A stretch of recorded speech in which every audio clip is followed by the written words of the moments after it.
Guys, big boss live ಅಪ್ಡೇಟ್ನಲ್ಲಿ ಏನೆಲ್ಲ ಆಗ್ತಿದೆ ಅಂತ ನೋಡ್ಕೊಬರೋಣ ಗೈಸ್. ನೀವೇನಾದರೂ ಕೂಡ ನಮ್ಮ ಚಾನಲ್ಗೆ ಹೊಸಬ್ರಾಗಿದ್ದರೆ ಈ ವಿಡಿಯೋ ಇಷ್ಟ ಆಯಿತು ಅಂದರೆ ಸಬ್ಸ್ಕ್ರೈಬ್ ಮಾಡ್ಕೊಳ್ಳಿ. ಹಾಗೆ ಲೈಕ್ ಮಾಡೋದನ್ನ ಮರಿಬೇಡಿ.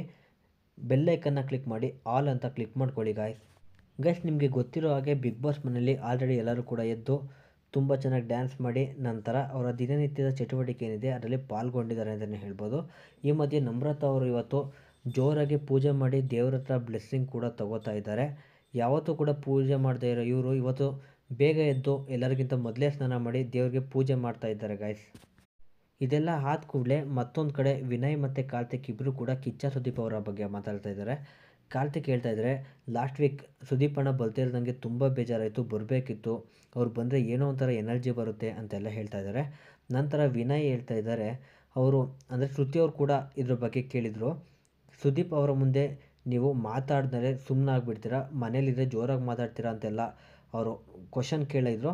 ಸೊ ಅದಕ್ಕೆ ಈಗ ಅವರು ಒಂದು ರೀತಿ ಆನ್ಸರ್ ಕೊಡ್ತಾ ಇದ್ದಾರೆ ಅಂತಲೇ ಹೇಳ್ಬೋದು. ನನಗೆ ಏನಾಗುತ್ತೆ ಅಂದರೆ ಸುದೀಪ್ ಅಣ್ಣ ಬಂದರೆ ನನಗೆ ಮಾತು ಏನಿದೆ ಅದು ಗಂಟ್ಲುವರೆಗೂ ಬರುತ್ತೆ, ಅದಾದಮೇಲೆ ಬರೋದೇ ಇಲ್ಲ. ಬೇಕಿದ್ರೆ ಯಾವುದಾದ್ರು ಒಂದು ಹುಲಿ ಸಿಂಹ ಮುಂದೆ ಬೇಕಾದ್ರೆ ಬಿಟ್ಬಿಡು, ನಾನು ಕುಸ್ತಿ ಆಡ್ತೀನೋ ಸತ್ತೋಗ್ತೀನೋ ನನಗಂತೂ ಗೊತ್ತಿಲ್ಲ, ಒಟ್ನಲ್ಲಿ ಧೈರ್ಯದಿಂದ ಹೋಗ್ತೀನಿ.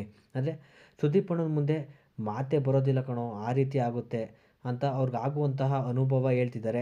ಎಲ್ಲರೂ ಕೂಡ ಹೇಳ್ತಾರೆ ನಾನು ಸೈಲೆಂಟಾಗಿರ್ತೀನಿ, ಸುದೀಪ್ ಅಣ್ಣ ಮುಂದೆ ಸೈಲೆಂಟಾಗಿರ್ತೀನಿ ಅಂತ.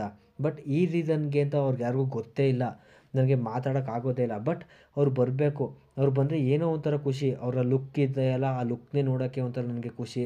ನಂತರ ಹೇಗಿದ್ದೀರಾ ಆನೆ ಸರ್ ಅಂತಾರಲ್ಲ ಅದು ನನಗೆ ಖುಷಿ ಅಂತ ಹೇಳಿದಾಗ ಕಾರ್ತಿಕ್ ಹೇಳ್ತಾ ಇದ್ದಾರೆ, ಈ ಆನೆ ಯಾವಾಗ ಬಂತು ಹೇಳು ಅಂದಾಗ ವಿನಯ್ ಅವ್ರು ಹೇಳ್ತಾ ಇದ್ದಾರೆ, ನನಗೆ ಅಭಿಮಾನಿಗಳು ಕೊಟ್ಟಿದ್ರು ನೋಡು ಈ ಆನೆ ಒಂದು ಗಿಫ್ಟು, ಅದಾದಮೇಲೆ ಈ ಆನೆ ಸರ್ ಮಾವುತ ಎಲ್ಲ ಕೂಡ ನನಗೆ ಬಂದಿದ್ದು ಅಂತ ಹೇಳ್ತಾ ಇದ್ದಾರೆ.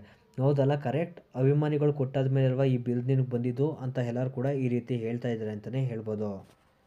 ಗೈಸ್, ಕಾರ್ತಿಕ್ ಅವರು ಈ ಟಾಪಿಕ್ನ ವಿನಯ್ ಹತ್ರ ಕೇಳಲಿಲ್ಲ ಅಂದರೆ ವಿನಯ್ ಅವರು ಸುದೀಪ್ ಸರ್ ಮತ್ತು ಇವರ ನಡುವೆ ಇರುವಂತಹ ಅಂದರೆ ಸುದೀಪ್ ಸರ್ ಬಂದು ಇವ್ರಿಗೆ ಮಾತನಾಡೋಕ್ಕಾಗದೇ ಇರೋದನ್ನ ಎಲ್ಲನೂ ಕೂಡ ಹೇಳ್ತಾನೆ ಇರಲಿಲ್ಲ.